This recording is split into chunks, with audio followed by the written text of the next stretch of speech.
Hello everyone, it's me Uncle John. Today I am going to read S4 4065, Native Grade, and the Tardy Tortoise by Marjorie Wyman Sharmat and Craig Sharmat.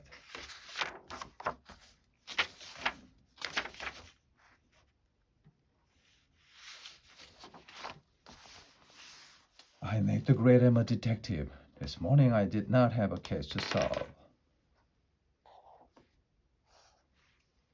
I woke up late. I stretched. My dog Sludge stretched. We looked out the window. Sun was shining. The birds were singing. A tortoise was eating. Tortoise. Tortoise was eating the flowers in my garden. I do not own a tortoise. Sludge does not own a tortoise. Sludge and I rushed out to the backyard. Tortoise started to eat a petunia, a bite here, a bite there. He started to eat a daisy, a bite here, a bite there. And eighth grade liked to look at flowers. Soon there wouldn't be any flowers to look at. Daisy. I stared at the tortoise there. He had a thick shell and a big appetite. He didn't have any teeth, but he did good work without them. I knew I must take him away, but what would I do with him? He must live somewhere. I said he must have an address and a telephone number. I knew that a tortoise can live for a very long time. This tortoise could be 100 years old. He should know where he lives by now. He started to crawl away. Slowly, very slowly. Was he on his way home? No, he was on his way to eat my violets. Oh my goodness. This tortoise was lost. He needed help. I said I net the grade have never taken a case for anyone who's green and has a thick shell. But I must find out where you live and take you there. I got dressed. I wrote a note to my mother. I net the grade got a box. I put lots of holes in it. And I put the tortoise in the box. I am taking you home. I said, wherever that is. Where was his home? I was thinking. This tortoise is slow. Perhaps he did not crawl very far from home. Perhaps he lives near here, but he knows how to find food. It could have been crawling. Could have been. Crawling and eating for days. He could have eaten his way from the other side of town. This tortoise could have lived anywhere. I spoke to Sludge. This is a strange pet. Who'd own a strange pet? Sludge knew the answer. He rushed to Rosamond's house with the box. We walked up the front steps. Sludge snipped the steps, step by step. I bent down to see what Sludge was snipping. It was a trail of crumbs. Crumb? Trail. They led to the front door. Sludge scratched on the door. Oh, Rosamond opened it. She was holding 2 crumbling cupcakes. Her cats, little hacks, plain hacks, big hacks, and super hacks, were eating crumbs from the floor. I had brought up a lost pet. I said, why? Thank you. She opened the box and saw the tortoise. This is not a cat, she said. It's green and has a shell. I do not want it. This is not a gift. I said, I found this tortoise and I'm looking for his home. Do you know anybody who has lost a pet? I heard that Claude lost something, Rosamond said. But I don't know what it is. Claude is always losing things. You're losing your cupcake. I said they are turning into crumbs. These are tuna fish cupcakes, Rosamond.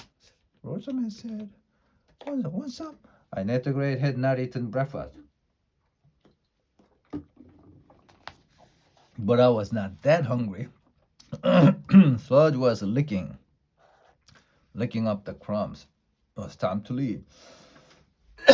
I said goodbye to Rosamond. Sludge simped his way down the steps. Then we went to Claude's house. Claude opened the door, stared at him. There was something missing. He was now wearing a sock on his left foot. Have you lost a tortoise? I asked. No, Claude said. I've lost my sock. You know anybody who owns a tortoise? I know that Pip and Oliver, Esmeralda, and Annie do not own a tortoise. Claude said they do not have my sock either. Can you look for it? Yeah, isn't it great? I'm on a case. I must find out where a tortoise lives. My case is bigger, Claude said. My sock is size 11 and a half. I cannot look for it, I said. I will give you a clue, Claude said. The sock matches the one on my right foot. Good idea, I said. Sludge and I walked away. Claude yelled after us. If you find my sock and it doesn't look as good as my right sock, I don't want it. I need a match. I need the grade needed some pancakes. Sludge needed a bone. We went home.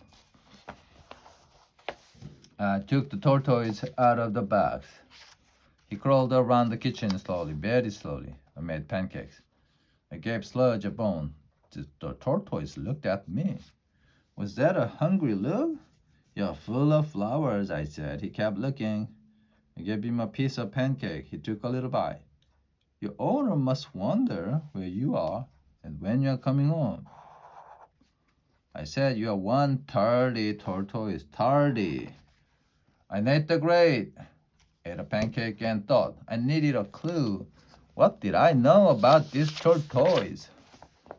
Did he have any friends or relatives? How about hobbies? I knew that he liked flowers, crawled very slowly, and kept his secret. That was it. The tortoise was never going to get anywhere. He was never going to be president of the United States or captain of the track team. He was just a pet like Sludge. Suddenly I knew what to do and where to look. This case is almost solved, I said to Sludge. I know who would know where this tortoise lives. I picked up the tortoise and put him back in the box. Let's go, I said, and at the grid and Sludge rush to the veterinarian with the box. Veterinarian means vet. Tortoises must come here just like most pets do, I said. There should be a record of where this tortoise lives. We walked into the waiting room. It was full of dogs, cats, and people. The cats were meowing, dogs were barking. One dog was barking the loudest. It was Annie's dog, Fang. He looked mad. Fang has a sore tooth. Annie said. Look, I net the grade. Did not want to look at Fang's tooth. I'm here on a case, I said. I opened the box. I need to ask the vet where this tortoise lives. A tortoise, Annie said. I have never seen one here. I've never seen one here either, I said, but they do not meow. They do not bark, and they probably come here in the box. A tortoise could be here, and we wouldn't see or hear him. Yes, Annie said. But a tortoise is a reptile. This place is not for reptiles. Birds, goldfish, goats, pigs, and wolves. How do you know? I asked. Because they thought Fang was a wolf the first time I brought him. That's when I found out. Who doesn't get in? I made the grade, sat down next to a noisy cat. This case was going slower than the tortoise. This case had come to a dead end. There was only one more thing I could do. I could get the name of a reptile vet and go there and walk into a waiting room filled with rattlesnakes, boa constrictor, lizards, alligator, crocodiles, and other creepy creatures. Some of them have sharper fangs than Fang. I had seen enough bites today. I did not want to see any more, especially on me. The case had begun with bite. Tortoise was biting my flower. Biting. What if that was a clue? But what could I do with it? I looked at Sludge. He was the only dog in the room who was not barking. He was just snipping. I thought about him snipping the trail of tuna fish. Cupcake. Crumbs. A trail. Did that mean something? All at once, I net the great knew that the tortoise and Sludge had given me the clues I needed to solve this case. We rushed home. We went into the backyard. I pulled out my magnifying glass. Magnifying glass. Oh, that's it. We are looking for a trail. I said a trail of bite marks on the flowers. I looked to the right. There were no bite marks. I looked to the left. I saw bite marks shaped just like little U's. On flower after flower, I followed those U's. I said to Sludge, the tortoise ate his way to our house, so we will follow the trail of bites backward until we reach his house. Sludge and I crept through my garden, past the yews on the petunia, on the daisies, on this flower and that flower. Then the flower just stopped. So did Sludge and I. The trail stops here, I said, and the cement walk starts. The tortoise did not buy cement. He must go to the yard next door. Sludge and I rushed to the next yard. We saw the flower and we saw you. This is easy, I said. The trail leads straight to another yard. Sludge and I made our way to the next yard. Then we stopped. This is not easy, I said. The yard has no flower. There are only weeds and grass. Are they on the tortoise menu? Sludge and I peered down.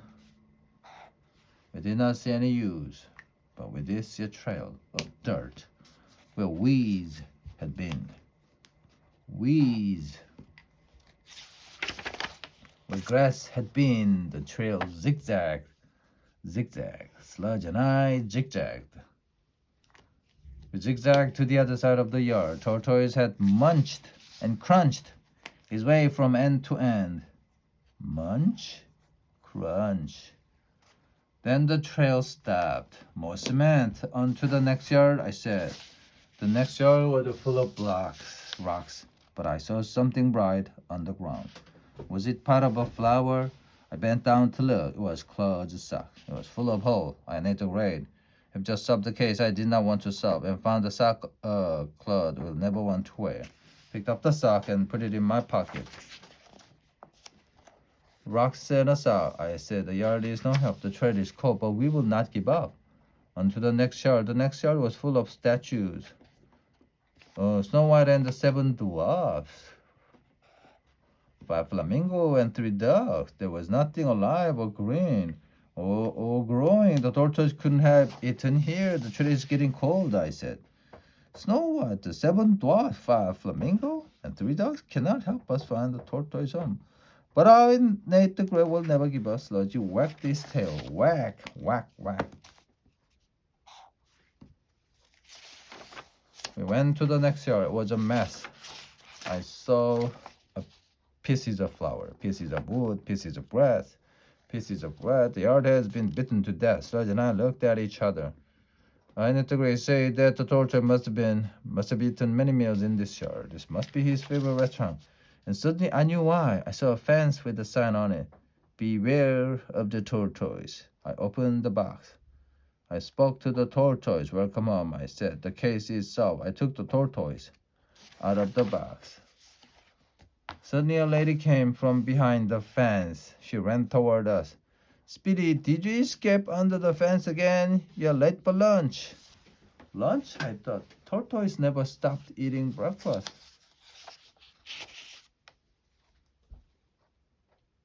I handed Speedy to the lady. Sludgy's tail drooped. He was sorry to see Speedy go. So was I. Speedy was a flower wrecker. Very slow mover, and he had nothing to say. But he was an okay tortoise. We will be back to visit, I said. If we are here, remember where you live. I reached into my pocket. I pulled out Claude's sock. I tied it to the top of a stick. I stuck the stick in the ground. A flag for you, Speedy. This land is yours, you lady. And Sludge and I and the empty box started home. Slowly, very, very slowly. The end.